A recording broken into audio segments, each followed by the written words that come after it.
Hi, good morning, good afternoon, good evening, friends. Thanks a lot for tuning in to yet another episode of Pushing Beyond the Obvious. As you all know, this entire season of Pushing Beyond the Obvious is focused around leadership and how can we make leaders more effective and more influential and do the right things for themselves, for their teams, and for their organizations, and for the society as well. So, in that series, I'm really glad to be hosting Dr. Alan Bernard. So he's the CEO of Goldratt Research Labs and has been, a close confidant and also has worked with Dr. Eli Goldratt. If you have listened to any of my shows in the past, you would know how big a fan I am of Dr. Eli Goldratt and the work that he has done. You all know that I would have read The Goal multiple times, and every time I read the book, there is something new that comes as an insight for me based on the current situation that I am in, and I've recommended the book not enough times. So, with that, welcome, Dr. Alan. Thanks a lot for joining us for this conversation today. Thank you so much for the invitation, Mukesh. So, first things first, as I told you in our conversation before we hit the record button as well, I'm a huge fan of the work of Dr. Eli Goldratt. I've consumed everything that I could find on YouTube or elsewhere where Dr. Goldratt talks about his philosophy. So maybe before we go in, personal curiosity, how was it like knowing him as a person and working with him? And what were some of the key insights or key learnings that you had when you did work with him? Well, I read The Goal when I was studying industrial engineering, and I literally couldn't wait to apply it. So soon after graduating, I became head of engineering for a very large manufacturing company that made cookware. And we were able to implement it in our factory. And we literally doubled our throughput without increasing OPEX or CAPEX. We increased our due date performance from around 30% to 100%. And we ended up essentially developing our own ERP system that was all based on theory of constraints. In the process, I really wanted to meet Eli. I wanted to find out from him how did this character Jonah in the book know what questions to ask? Because one of Dr. Goldratt's famous mottos was, the best solution starts with the right questions, right? A true expert is not the one that can give you the right solution, it's the one that can give you the right question. So I was able to meet him, and I think that first meeting was an indication about how our relationship is going to be for the rest of our life. It was filled with big highs and a few lows. I was in utter admiration of his genius and the insights that he shared, but we quickly got into a really bad argument. And I thought, wow, this is not going the way I wanted this to go, And I asked him a question about a really difficult challenge that I was facing at the time, is how do you maintain very high due date performance when you are doing promotions, when essentially your retail clients can order whatever they want, right? Of course, they give you a forecast, but the forecast is always inaccurate. And he looked at me and he said, so you're quite lazy, aren't you? It's like, what? I've paid $10,000 to be at your seminar, and you ask me if I'm lazy? You don't know me. I work my butt off. And he said to me, listen, even if I knew, and I'm not going to tell you if I know or not, but I wouldn't tell you. And he could see I was upset, and he said, listen, if you want your money back, just ask me and I'll give it back to you. But think about it. And of course, I thought about it that night. I didn't sleep. And I found a solution to the problem. And I went back to him the next morning, and I saw him standing at the coffee. And in my most sarcastic tone of voice, I said, thank you so much, Dr. Goldratt, for the wonderful advice that you gave me. And he grabbed me by the arm and he sat me down very forcefully. And he said to me, so did you solve the problem? I said, yes, I did. He said, how do you feel? I said, I get your point. It feels pretty amazing. And, it still chokes me up to think about that. But he basically said to me, why would I steal the opportunity from you to invent your own solution? And he said, by the way, I didn't think that this was a solvable problem. How did you solve it? And, in that moment, we formed this connection. And I was extremely fortunate to stay connected very, very closely with him until he sadly passed away in 2011. But I learned so much from him. Probably one of the most important lessons I learned was from that first meeting. He said to me, okay, now that we've got that out of the way, tell me what's your goal. And I shared with him a lot of things I wanted to achieve in my life, and he was just shaking his head. He said, no. I said, what do you mean? How can you disagree with my goal? And he said, no, clearly your definition of a goal is different to mine. And when we do science, that's the first thing that you start with, is you define precisely what you're talking about. So he apologized. He said, let me give you my definition. He said, a life goal is simply a dream taken seriously. Wow. What is your dream? And I said, I wanted to help people make better decisions when it really, really matters, to unlock their inherent potential. And he said, that sounds good. How are you going to take this dream seriously?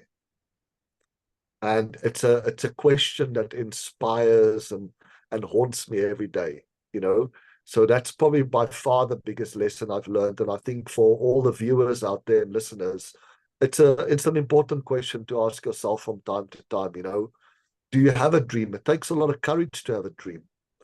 And then if you say yes, then, have you given up on it? Or are you taking it seriously? It's profound and simple at the same time.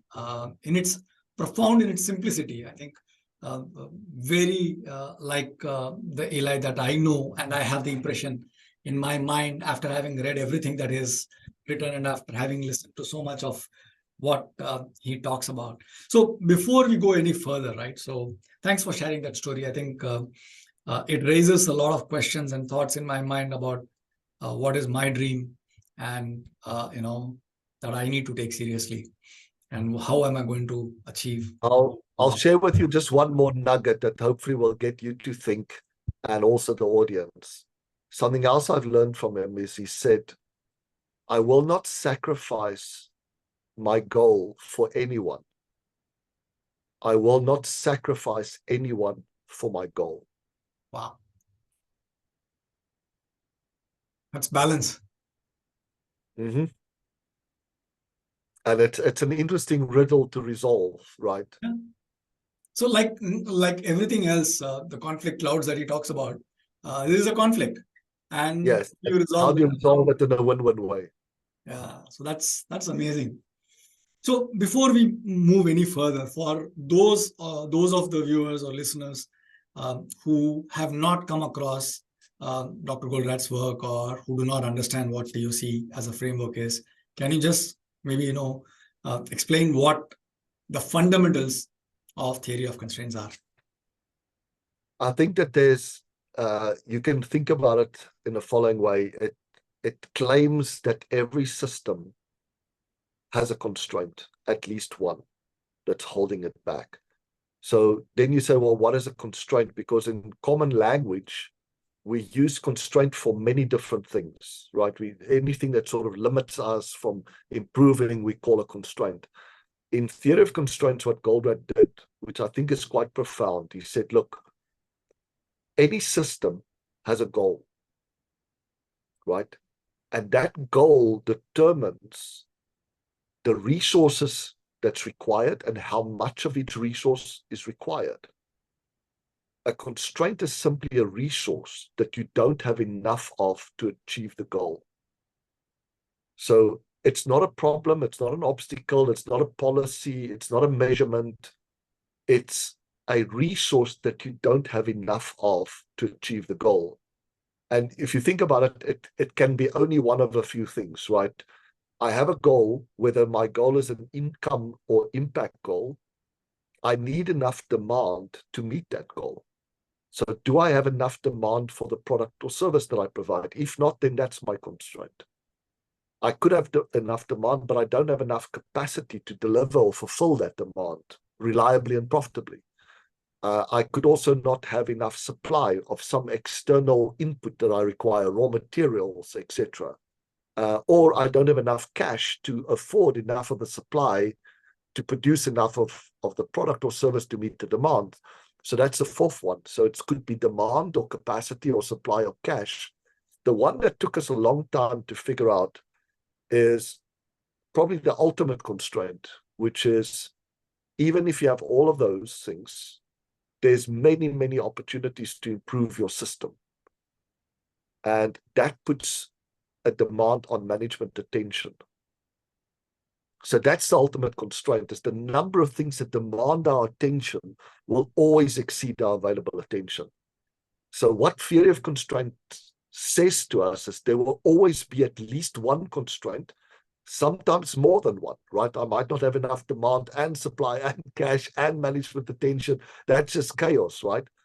But if you can find that one, the weakest link, and focus all your efforts on that, that's the way to get the most impact or income at the lowest possible cost or investment. So there will always be at least one constraint. Focus everything on that constraint. And there's two ways that you can improve a constraint or resolve it. Yeah. The one is just make sure you don't waste it, right? And that's true for any scarce resource. So if demand is your constraint, think about you have only 5% of the market, of your existing market, right? You're wasting 95%. Like, what are the conditions that if you could satisfy them, you could get your existing clients to buy more, pay more, buy more frequently? Same with capacity. We waste our capacity by overproducing, producing stuff that's not needed or not needed now. Imagine you're a software company and you have a development constraint, right? I remember when I was at SAP at the first time, and I was teaching, theory of constraints to the team in Waldorf at SAP, and I asked them, where's your constraint? Where's their backlog, right? That's always an indication that you have a bottleneck. And they said it's our top development resources. And these guys are already working, 12 hours a day, 6 days a week. It's like we can't get more out of them. And I asked them, how much of the functionality within your software are actually being used by your users? And I think that's true for any software, right? And it's normally around 20, 30%, which means 70% of that scarcest resource capacity is being wasted doing something that's not needed or not needed now. And the same is true for our own attention. By far, the majority of our attention is wasted by us doing things we shouldn't be doing. So that's always, after you've identified your constraint, decide how to not waste it, stop doing the things that are not helping or even harming. And then if it's still the constraint, then think about, elevating it, going to get more, hiring more salespeople, developing another product, going into a new market, etc. So that is kind of the essence of theory of constraints, is it helps us to decide where to focus. Interesting. And if I remember correctly, one of the other things that the TOC as a framework talks about is the importance of flow and the importance of throughput, as to how in terms of velocity of flow, how quickly material is moving, or tasks are moving, or decisions are being made, and the quality of flow as well, or throughput as well. So that's something that I also found interesting, simply because of the fact that it's true in almost all scenarios. As long as we get flow, whether you take biology, whether you take chemistry, the only thing is that the pace at which the flow happens is probably different when compared to projects or manufacturing systems. But flow and throughput is probably the most important aspect, irrespective of whether we are looking at evolution, whether you're looking at chemical reactions, whether you're looking at manufacturing, whether you're looking at decision making inside of your own head. So yes, I thought that was also very insightful. Absolutely. I think that there's an element that's maybe not that clearly understood, because we talk about flow as if it's one thing. but flow has two dimensions. So the first dimension is flow time, the total time that something spends inside of a system, right? And there's sort of three elements of the time in a system. There's the time in backlog, right? So a demand has been created, it arrives there, but I'm not yet starting on it, and now it's waiting in backlog. If I have a bottleneck, that backlog will grow, and it will grow exponentially, right? But then once it enters the system, there's time in process, physical touch time or work time when I'm actually working on that thing. And then there's time in queue. And by far the biggest opportunity is reducing the time in queue by not pushing so much into the system, keeping it in backlog and controlling the release of flow into the system. So the flow time is a very important thing. We want to reduce that as much as possible. And the second dimension of flow is flow rate. So flow rate is similar to throughput, right? It's a rate at which I'm making money, the rate at which I'm generating gold units. My constraint will give me an upper limit on flow rate. But the system will always be under that. Right? So my bottleneck can do 10 per hour. How much is the actual system doing? Only 5 per hour. How can it be? Why is my system doing less than the bottleneck? Because my bottleneck is being starved or blocked or under planned or unplanned maintenance or working on bad quality product or overproducing, right? So that's the key aspect is your constraint determines the upper limit of flow rate. So our first job is always, once we know what the bottleneck is, we compare the actual flow rate of the system versus the design capacity of the bottleneck, and we try to get that up. The second dimension, that flow time, is my critical path or critical chain determines my flow time. That determines my lower limit on the flow time. And I want to try to strip out all the avoidable delays to get it back to flow time. And that's how I'm improving flow. But there's the big discovery that Goldratt made was, he said, if you think about any system that you're trying to improve, right? You wanna improve the reliability of the system. You wanna reduce the time. You wanna increase the throughput. You wanna lower the cost. You wanna lower the investment.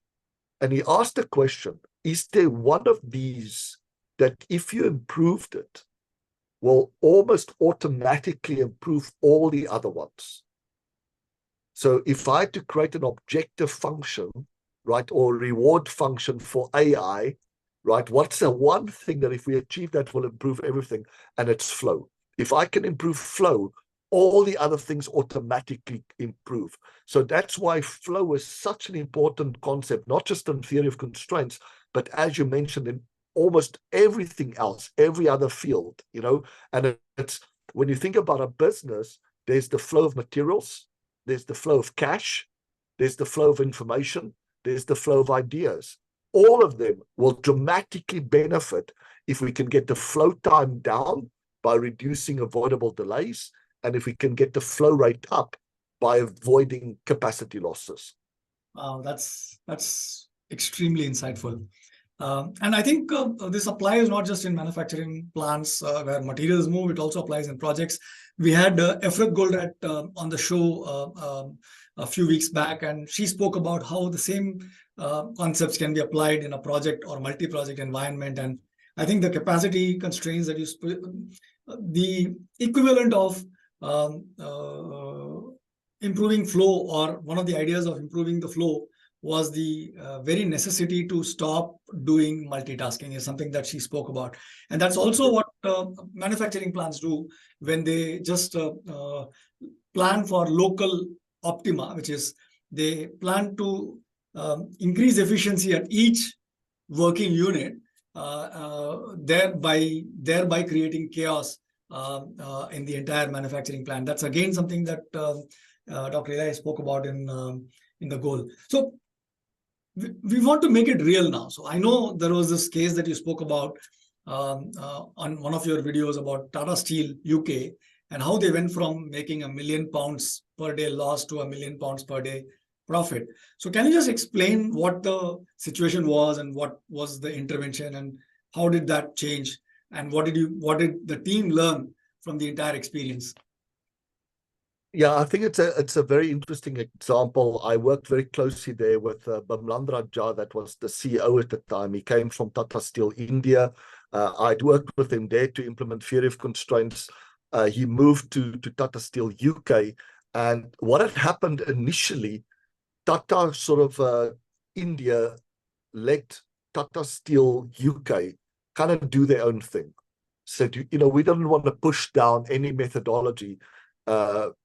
Even though theory of constraints worked very well for us, we're not going to push it down. And unfortunately, I never adopted it. So, the business kept on going down. And when he finally stepped in, it was a crisis situation. Like you mentioned, they were losing almost £1 million a day. And he wanted to do a complete shift. So how do you go about applying something like theory of constraints, right? So you can apply it in sequence. I mentioned the 5 types of constraints that you can get. So the first question that we had was, is the market the constraint?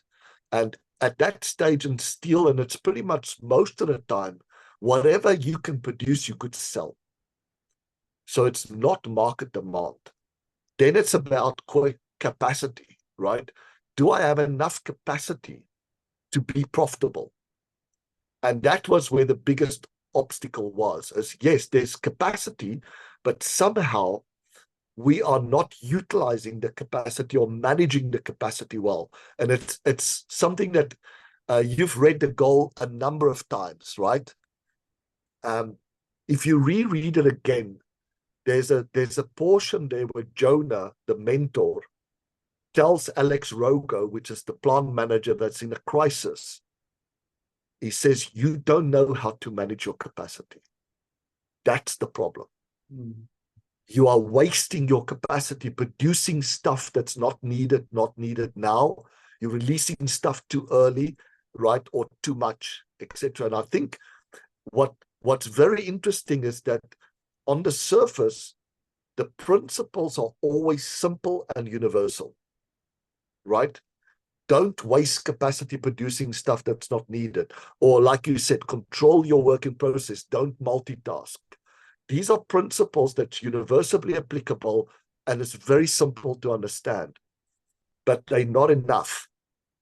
If you take a case like Tata, you then have to take that principle and turn it into very specific rules that says, how do I make sure I don't overproduce? What are the rules I'm going to be using? When do I release stuff? How much do I release? Because there's many options. Goldratt used a really great analogy in the years when he was selling his own software. He said, what makes chess such a difficult game?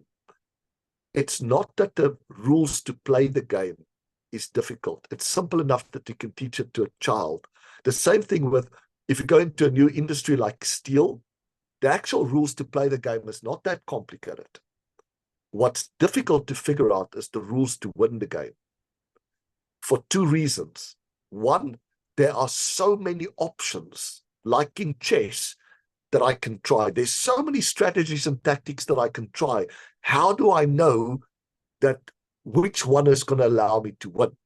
The second part is the strategies that often are successful are, like you explained, very counterintuitive. Global optimal rules are often very counterintuitive.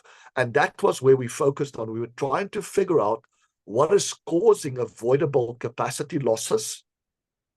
How can we avoid those losses? What are the most profitable products to produce? In which plants should we produce these products? In what way should we produce them? In what is the most profitable way to transport them to the company? And I think something that generically came out of there that was a big insight.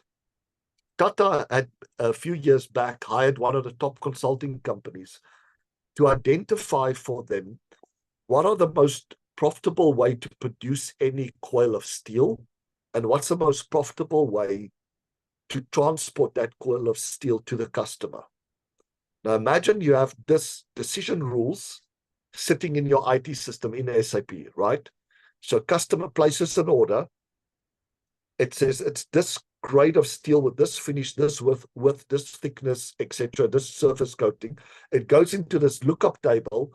It says this is the most profitable place to produce it, and here's the most profitable way to distribute it. And it gives the client the quote.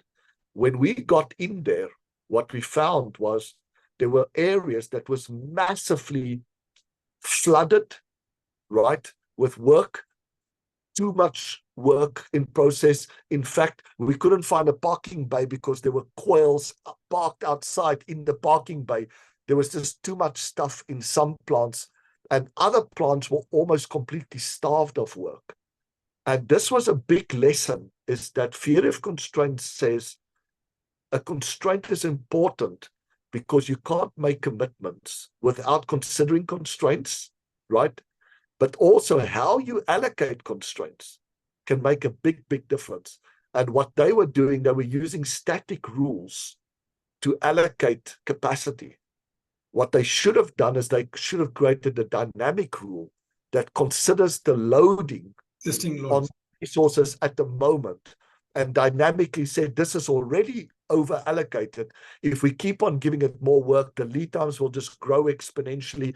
Our reliability will decay exponentially. So we need to move stuff to the second most profitable, manufacturing plant that has facilities. So just by doing these simple things, thinking about where are we losing capacity, where are we losing throughput, what's the cause of that, and coming up with very simple rules that can better allocate that scarce capacity is what essentially created that turnaround. That's brilliant. So one thing that strikes me in the entire story is the fact that there are so many decisions to be made, right? So in terms of identifying which constraints, identifying what to optimize for, identifying and deciding what rules we need to put in place, and so many different things.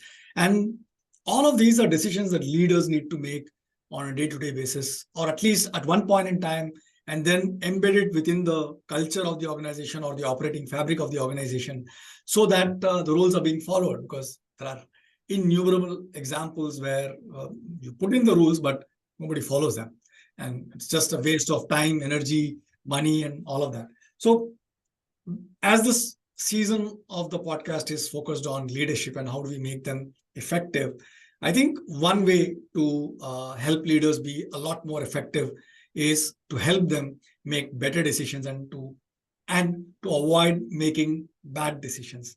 So from your experience, I know you teach decision making as well as part of your business as well. So what are some of the things that result in good people making bad decisions and how to avoid them?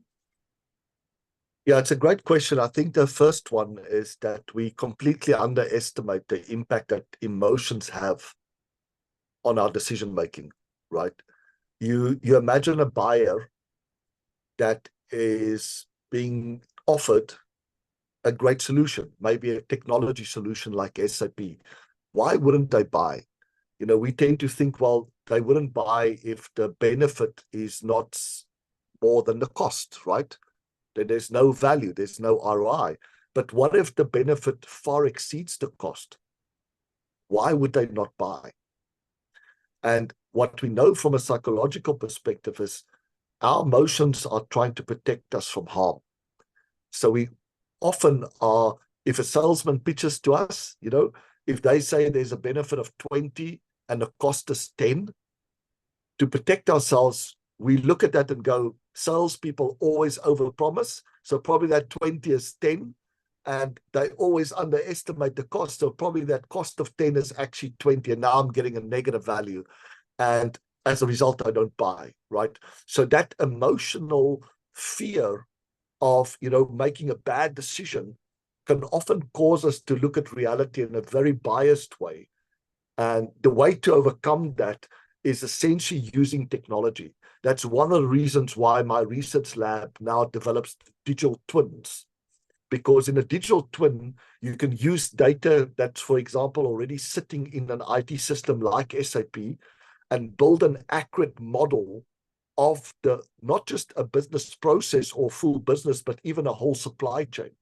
And what you can do is then use that digital twin to test assumptions around decisions. What's the best possible decision of how should I be managing my inventory?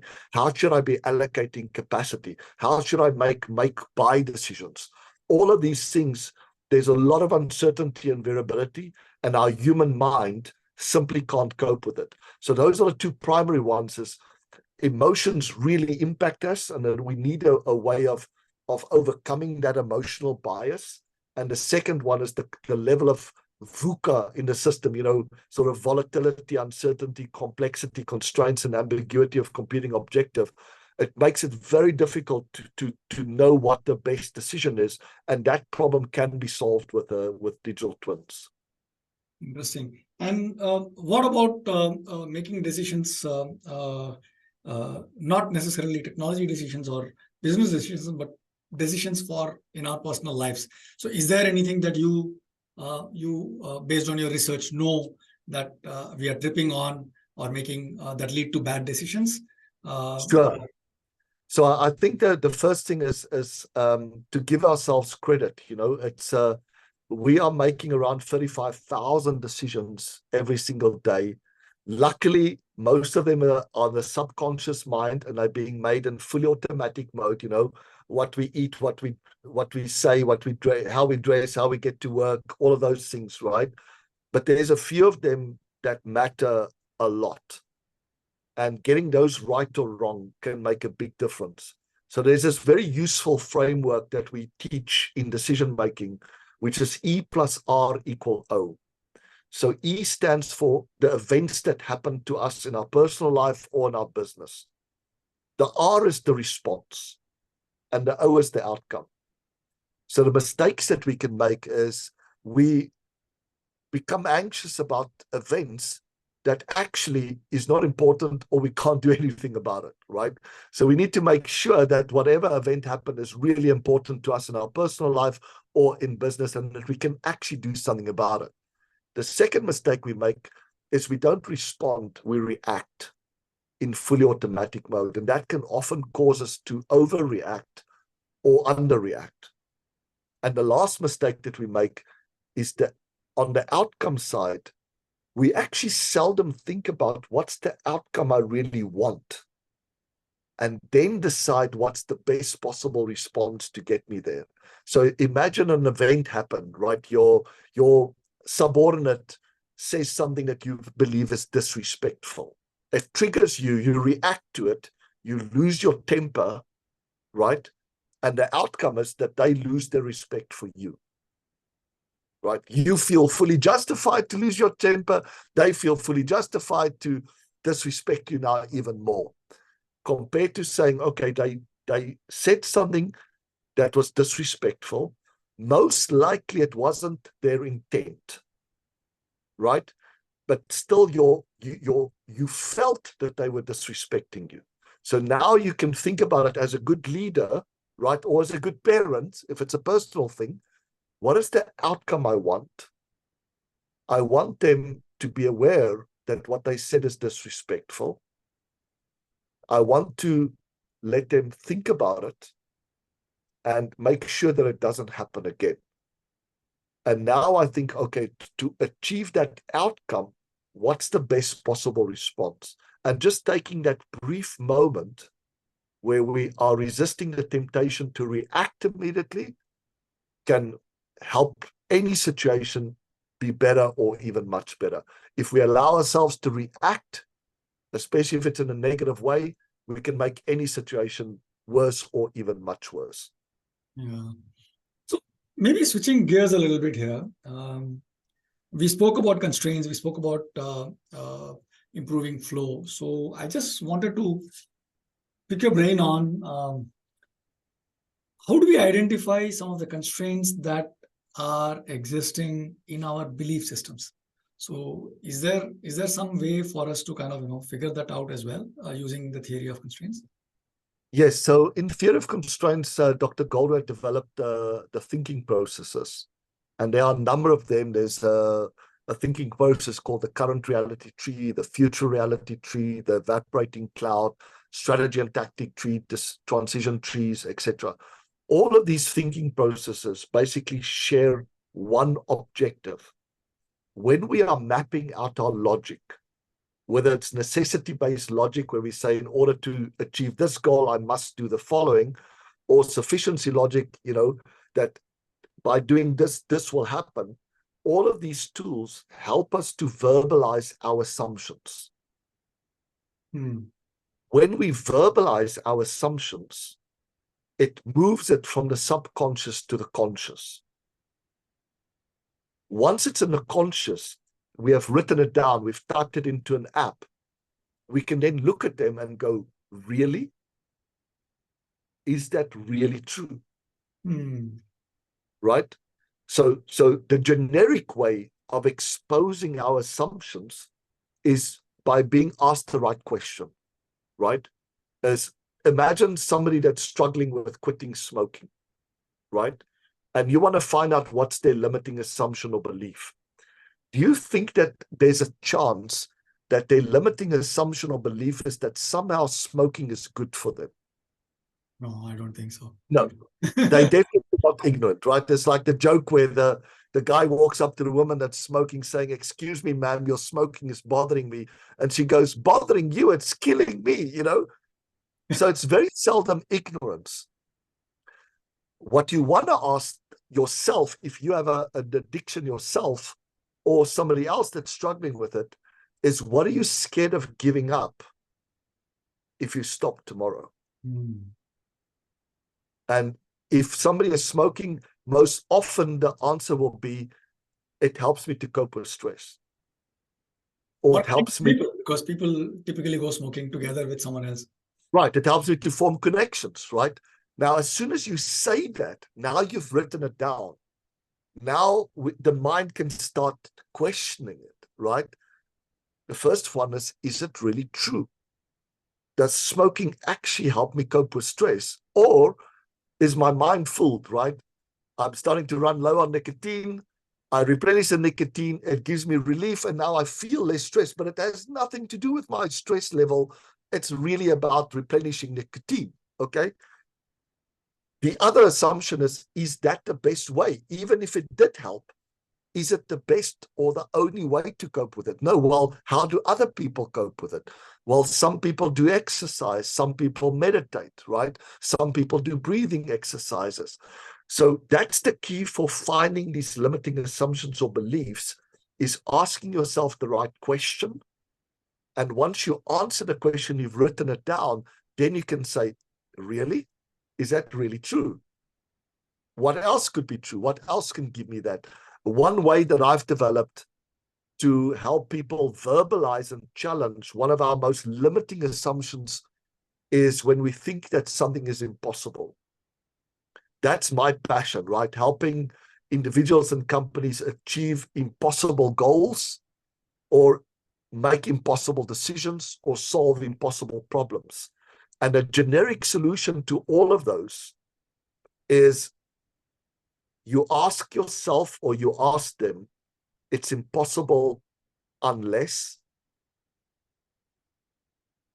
And that basically disrupts the brain, because what happens when we say it's impossible? It's essentially a protection mechanism, right? So not only we won't even try, we won't even think about trying.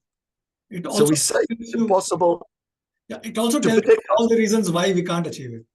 Exactly. But now I'm asking you, it's impossible to achieve this target unless, I was interviewed recently by a very famous author, and he said, well, give me a practical example. I said, okay, well, what's one of your goals? And he said, I've just published a new book. I want to sell ambitiously 100,000 copies. And I said, well, do you think it's possible? He said, it won't be easy, but it's possible. I said, okay, what do you think would be impossible? And he said, 1 million copies. I said, okay, it's impossible to sell 1 million copies unless. And immediately he started laughing and he goes, oh my goodness, I can feel it working, right? I can immediately think of many things, like if I can get on Oprah, or I can get a referral by Tony Robbins, somebody that's huge in my field, I would sell 1 million copies, right? Said, exactly. So that's one way, is just asking the right question and allowing your mind to answer it honestly. And then when you write down that reason, then asking yourself, is that really true? What if the opposite was true?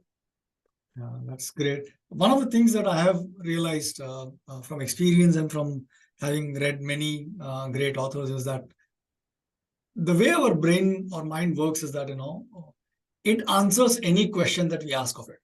So if we ask a question of why can't we do something, it will give you an answer for why we can't do something. If you ask it, how do I do something, it will give you an answer on how do you do something. So it's kind of like ChatGPT. Yeah, exactly. We need to learn prompt engineering, not just for working with ChatGPT, but for working with ourselves as well.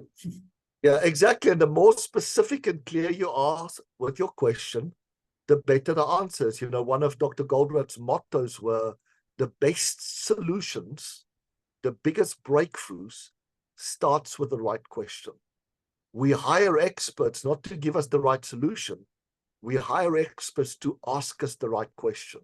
What is that one thing that if you change it, will change everything for you?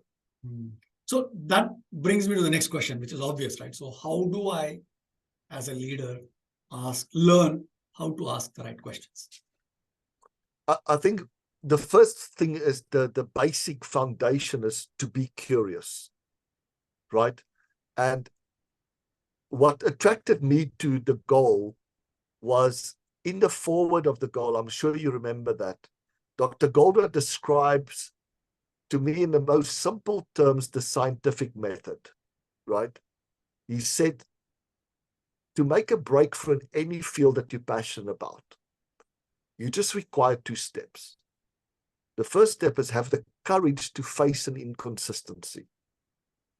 And the second step is have the courage to challenge basic assumptions. So if you think about a great leader, right? A great leader is curious, but they're not curious about everything. They're curious about inconsistencies between what should be possible and what the actual result is. And then being able to ask questions to allow people to share their assumptions, and then being willing to help them check and challenge those assumptions. So that to me is a good framework, right, of knowing what questions to ask us, to look for those expectation gaps or performance gaps, and ask the question, I'm curious, our constraint when we bought it, that caster, right, is able to do 3 million tons a year. We are only producing 2.6 million. How can it be? Why are we losing, the rest? Our best salesperson is selling 10 units a month. The average salesperson is selling 2. How can it be? Why is there such a big gap? So being able to look for those inconsistencies, and there's inconsistencies at every level. The most easiest one to look for, if I go into an industry, Mukesh, that I have no intuition, right? I remember being asked to go to Japan and working with Daiwa House, one of the biggest construction companies and home builders, right? At that stage, I knew nothing about houses, never mind houses in Japan, apart from having my own house, right? And I go like, Dr. Barnard, can you help them increase their sales? Like, what do you do?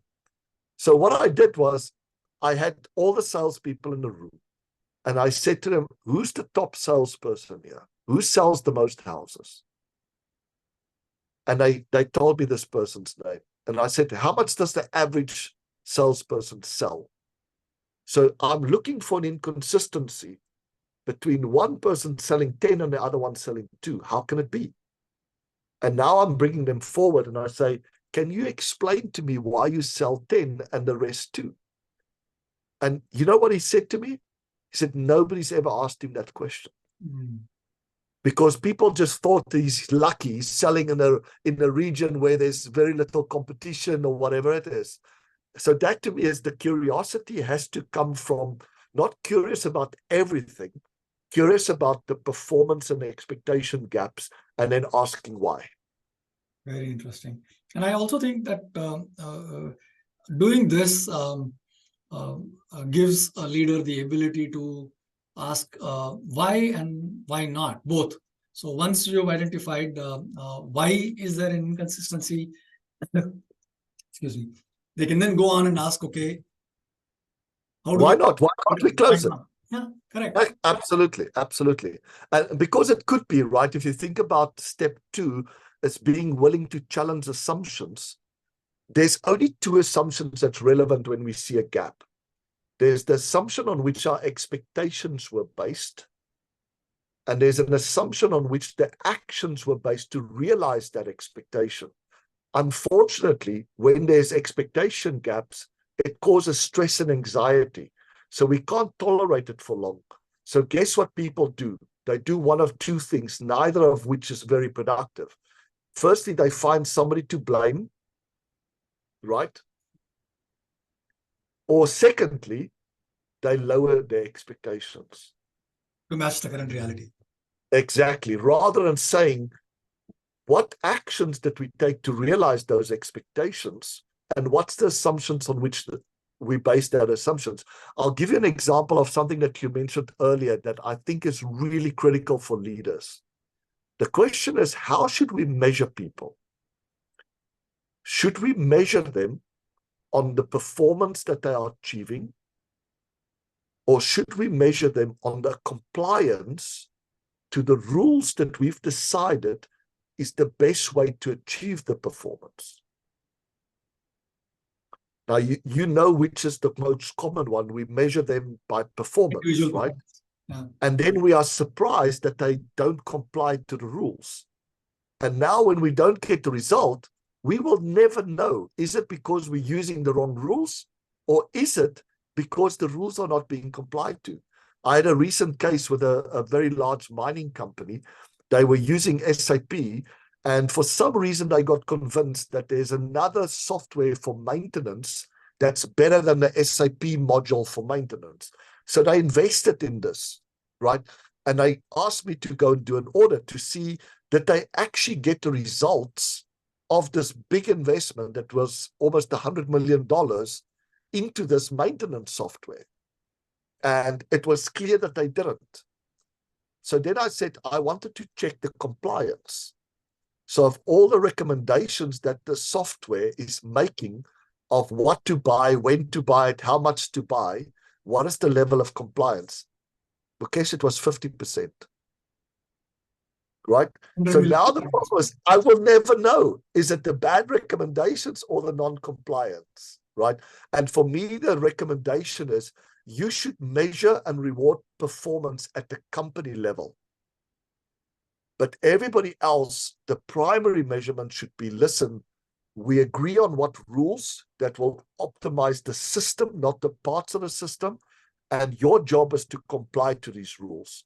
And if for whatever reason you don't think it's a good idea to comply, it's not your job to decide. Please escalate it, right? Please escalate it, because there might be a good reason why we should break the rule. So every time you find, oh, there's another, we can create rules to break the rules, but it shouldn't be up to you. Whereas if we only measure them on performance and we don't care their level of compliance, as long as they meet the targets, they will never comply to all the standard operating policies. Absolutely. And I think this has been one of my rants across a lot of my podcast episodes. People who know me well, they also have heard this so many times that now they are tired of me saying that, we should not be rewarding people on individual performance, because what happens is then they optimize for themselves. In a company like SAP, where we have some last count, I have 3,700 products on the product price list. And each one of them has a different sort of competitor. And if you optimize for individual performance and someone is responsible for selling, let's say, an ERP license vis-a-vis a supply chain license, someone else is selling, and the customer really needs supply chain license first, because that's where their biggest area of improvement is. And if both of these guys go in, they know that there is limited budget that the customer has, and they start sabotaging each other, and which is a recipe for disaster. I mean, it's not just SAP. I can tell you, I've seen this across so many different organizations, across so many different industries, and Right. makes me feel sad for them, and at the same time angry that such a simple thing that people do not want to change about. Right. And, Dr. Goldratt, one of his famous quotes is, "Show me how you measure me, I will show you how I behave." Right. If I don't understand your measurement, not even I can predict how I'll behave.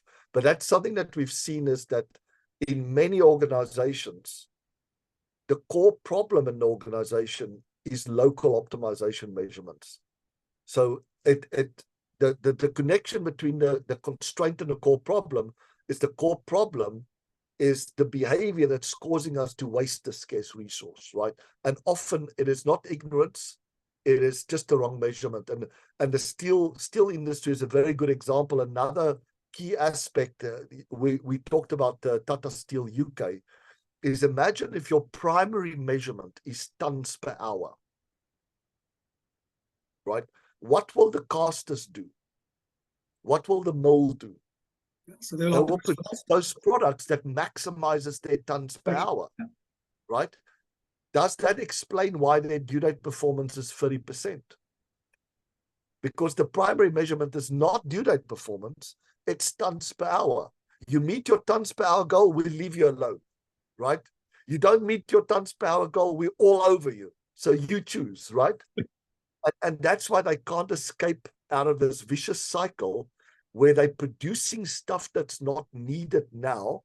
And as a result, they don't have enough capacity to produce what is needed. And that causes due date performance to be shockingly bad, lead time is shockingly long, and they can't get out of that vicious cycle unless a leader comes in with the courage to change the measurement. Yeah. I think we have 3 minutes left for the time that we have for our conversation today. But if it is okay to go 5 minutes beyond, I have one question which I have not gotten to yet. So Dr. Goldratt spoke about viable vision.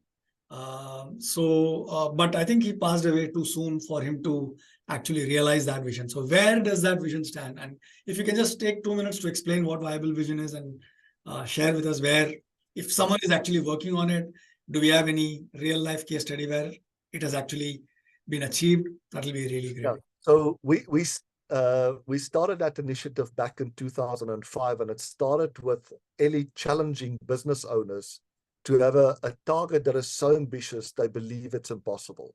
And he challenged them to have a target of turning their top line into their bottom line in 4 years or less. And the viable vision, what it stands for, is that vision is, what do I need to change to make it a huge win for my customers, so that customers will willingly pay more, buy more frequently. And then the viability part is, how do I do that in a profitable way?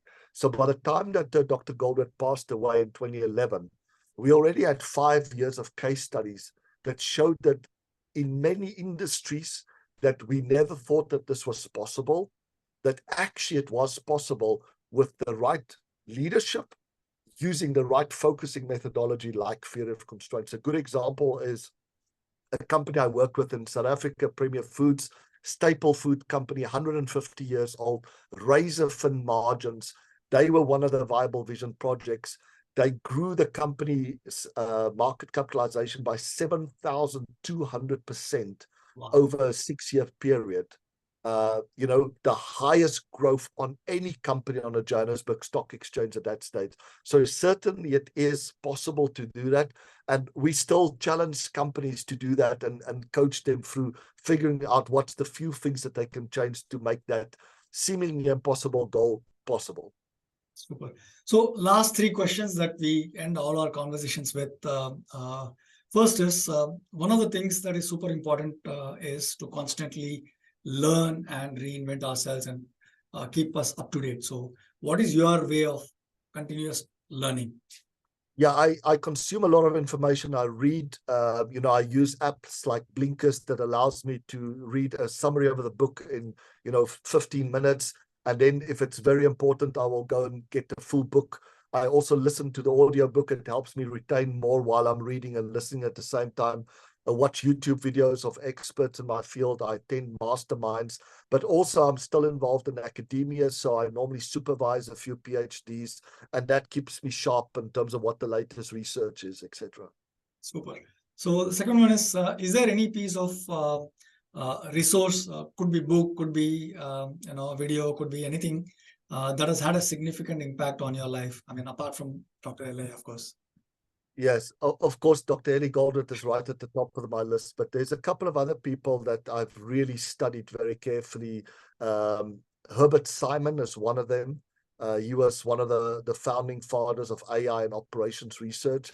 He was actually the one that I picked up. I read a paper from him in 1972, where he said that, in the past, data was the bottleneck, right? We didn't have access to all the relevant data to make decisions. He said, in the future, we will have not just enough, but too much data. The ability to process the data will become the bottleneck. And he was the first one to have identified that human attention, being able to take in data and convert it into information, that's going to be the ultimate bottleneck. And he said that the higher you go in an organization, the narrower the bottleneck becomes, because you have access to more and more data. The other person that's really had a big impact on my life is Nassim Taleb, that wrote Black Swan, Fooled by Randomness, and Anti-Fragile. Anti-Fragile specifically provides a wonderfully simple but profound framework to think about, how do I classify not just organizations, but people in terms of how they respond to stresses. If they are harmed more by negative stress than what they can benefit from a positive stress, they are fragile. An anti-fragile system or person is one that has figured out ways of mitigating a negative stress and can fully capitalize on a positive stress. So those are a few people just off the top that's really made a big impact on my life. Super. So the last question that we end our show all the time is, the show is called Pushing Beyond the Obvious. So what is so obvious to you that people miss and that makes you go, ah? Yeah, people think they learn from experience. We do not learn from experience. We learn from experiments. Unless you are explicit about the assumption you want to test, and then testing that assumption, not with a minimally viable product, but with a minimally viable experiment, right? You will never learn the lesson. So for me, kind of in a summary that I want to leave the audience with, what is theory of constraints? I think it can be described by sort of 5 words, right? It's all about flow, increasing the flow through any system, whether it's an income or impact. It's all about focusing on those few things that really make a big difference, finding where the constraint is and the core problem that's blocking us from better exploiting or elevating the constraint. The third word is finishing. Once I start something, to finish it. And then the last 2 words is fast feedback, is to treat every single decision that you make as an experiment to learn from. What worked, what didn't work, and not spreading your resources thinly by doubling down the things that work and stopping those things that are not working. So flow, focus, finish, fast feedback. Thank you so much, Dr. Bernard, for sharing your insights with us. Can you please let people know where they can find out more about yourself, your company, and the apps that you mentioned? We didn't get a chance to go deeper into the apps, but please do let people know where they can find more information. Sure. The apps you can find on harmonyapps.com. One of the simplest apps is called Harmony Decision Maker. It's available on all the app store. It's a free app, and that can guide you through making any decision, personal decision or business decision. And it's been designed to help you avoid these common mistakes, help you to find and overcome limiting assumptions. In terms of resources, I have a YouTube channel. All my social media handles are just Dr. Alan Barnard. So have a look at my YouTube channel. There's hundreds and hundreds of hours of free videos of insights that I've gained, case studies that has been presented. And then also on LinkedIn, we put a lot of content out. So people are welcome to go on there. And lastly, I have a podcast series called It's Impossible Unless. That's on all of the podcast channels. So that's the other opportunity for me to share new ideas and insights. Super. And I cannot recommend highly enough. I have devoured the content that you've put out on YouTube. Thank you so much for doing all of that. Thank you, Mukesh.